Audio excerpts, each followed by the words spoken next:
집에 이것 있으면 귀신 부릅니다. 당장 버리세요.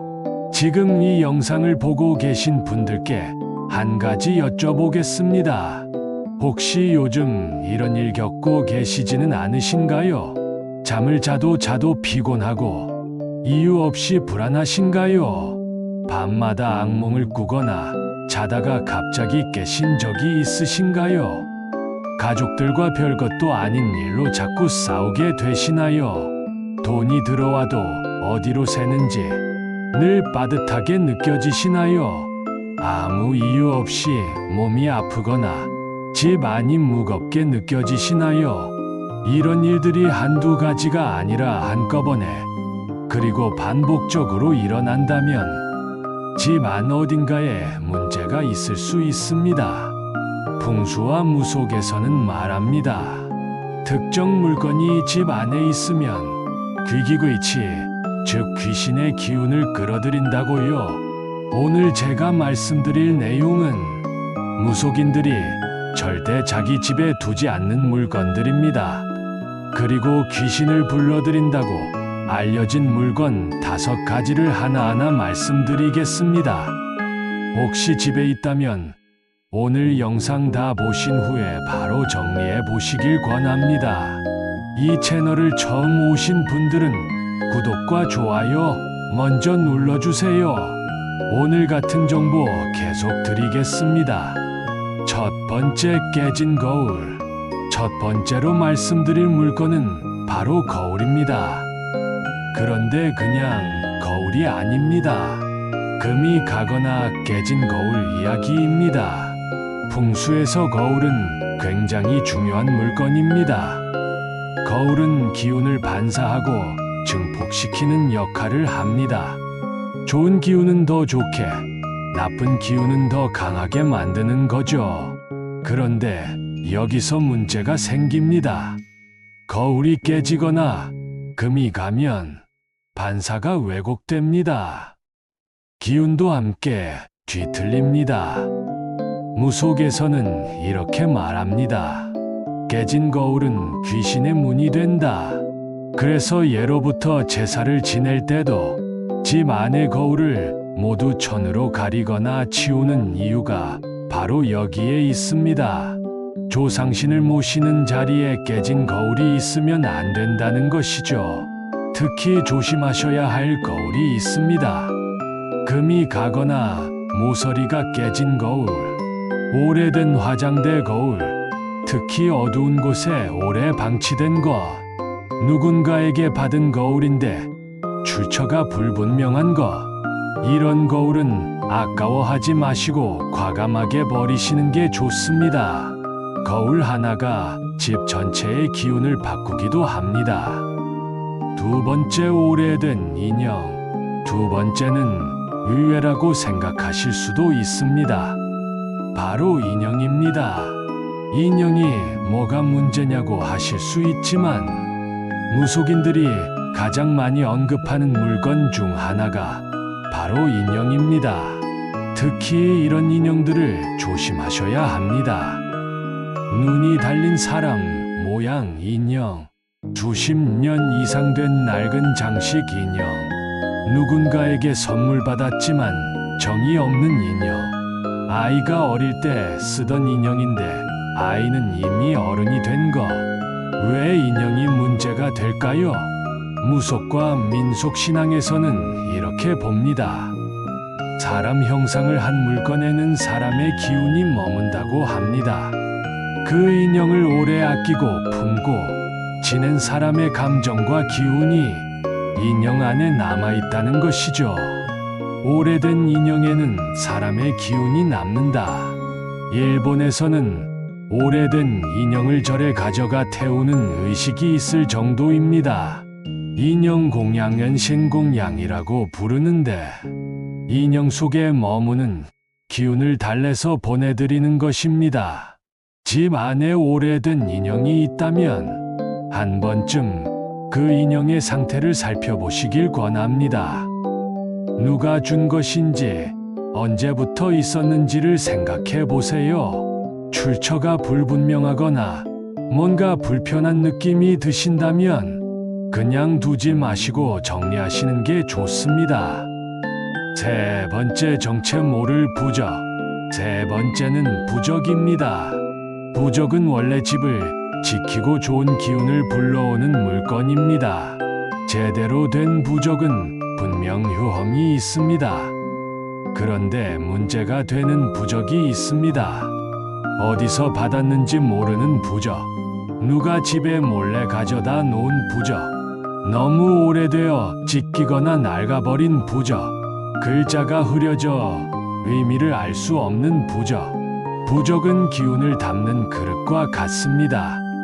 좋은 기운을 담은 부적은 집을 보호하지만 나쁜 기운이 담기거나 기운이 다 소진된 부적은 오히려 집 안의 기운을 흐리고 무겁게 만듭니다. 특히 출처를 모르는 부적은 매우 위험합니다. 누군가 나쁜 마음으로 집 안에 두고 간 부적도 있기 때문입니다. 모르는 부적은 애군을 막는 것이 아니라 오히려 불러올 수 있습니다. 집 안에 부적이 있으시다면 오늘 한번 살펴보시기 바랍니다. 언제 누구에게 받은 것인지 기억이 나지 않는다면 과감하게 정리하시는 것을 권해드립니다. 부적을 버릴 때는 그냥 쓰레기통에 버리지 마시고 깨끗이 데워서 처리하시는 것이 좋습니다. 네 번째, 죽은 식물. 네 번째는 여러분 집에서 가장 흔하게 볼 수 있는 것입니다. 바로 말라 죽은 식물 혹은 시들어가는 화분입니다. 풍수에서 가장 중요하게 여기는 것이 있습니다. 바로 생기성치입니다. 살아있는 기운, 생동감 있는 에너지를 뜻합니다. 살아있는 식물은 집 안에 생기를 불어넣습니다. 공기를 맑게 하고 좋은 기운이 돌게 합니다. 그런데 그 식물이 죽으면 어떻게 될까요? 죽은 식물은 집 안에 죽은 기운을 만든다. 죽은 식물, 말라버린 화분, 썩은 나무 장식, 이것들이 집 안에 있으면 죽은 기운, 즉 귀기를 끌어들인다고 합니다. 특히 이 장소에 있는 죽은 식물은 가장 빨리 치우셔야 합니다. 현관 집에 기운이 들어오는 첫, 관문, 거실 가족이 가장 많이 모이는 공간, 침실 입구 잠을 자는 공간, 기운이 가장 직접 닿는 곳. 혹시 화분이 계속 죽는다면 그것 자체도 신호일 수 있습니다. 식물이 잘 자라지 않는 집은 생기가 부족한 환경일 수 있으니 환기부터 시작해서 집 안 정리를 점검해 보시길 권합니다. 다섯 번째, 오래된 신발. 마지막 다섯 번째는 가장 의외라고 느끼시는 분들이 많습니다. 바로 오래된 신발입니다. 신발은 우리 몸에서 가장 땅과 가까운 물건입니다. 하루 종일 우리 발을 감싸고 함께 걸어 다닙니다. 기쁜 날도 힘든 날도 모든 감정을 함께한 물건이죠. 그래서 무속에서는 이렇게 말합니다. 신발은 사람의 기운이 가장 많이 묻는 물건 중 하나다. 이미 낡아서 못 신게 된 신발을 집 안에 계속 두시는 분들이 계십니다. 아깝기도 하고 정들기도 해서 버리지 못하시는 거죠. 하지만 그 신발 속에 남아있는 기운이 집 안에 계속 머물 수 있습니다. 특히 이런 신발은 정리하시는 것이 좋습니다. 밑창이 닳아 못 신는 낡은 신발, 오래되어 형태가 변형된 구두, 진기 불편해서 안 신는데 버리지 못한 신발, 고인이 되신 분의 신발, 특히 오래 보관된 경우 신발은 주기적으로 정리하시는 것이 좋습니다. 현관을 깨끗하게 유지하는 것이 집 안으로 들어오는 기운을 맑게 합니다. 마무리 후는 작은 정리에서 시작됩니다. 카메라를 바라보며 따뜻하고 진지하게 오늘 말씀드린 내용 어떠셨나요? 저는 이 채널을 통해 여러분의 일상을 좀 더 편안하고 기운 넘치는 공간으로 만들어 드리고 싶습니다. 거창한 의식이나 특별한 무언가가 필요하지 않습니다. 집 안에 있는 것들을 한번 돌아보시는 것, 그것만으로도 시작이 됩니다. 오늘 말씀드린 5가지를 다시 한번 정리해 드리겠습니다. 첫 번째, 깨진 거울. 금이 가거나 모서리가 깨진 것은 즉시 버리세요. 두 번째, 오래된 인형. 출처가 불분명하거나 오래된 사람 형상의 인형은 정리하세요. 세 번째, 정체 모를 부적. 누가 줬는지 모르거나 낡아버린 부적은 태워서 처리하세요. 네 번째, 죽은 식물. 말라 죽은 화분은 특히 현관과 거실에서 먼저 치우세요. 다섯 번째, 오래된 신발. 못 신는 신발은 아까워하지 마시고 과감히 버리세요. 이 중에 하나라도 지금 집에 있으시다면 오늘 바로 정리해 보시기 바랍니다. 많은 분들이 이렇게 말씀하십니다. 이걸 버리고 나서 집 분위기가 달라졌어요. 마음이 가벼워졌습니다. 운이란 것은 거창한 데서 오지 않습니다.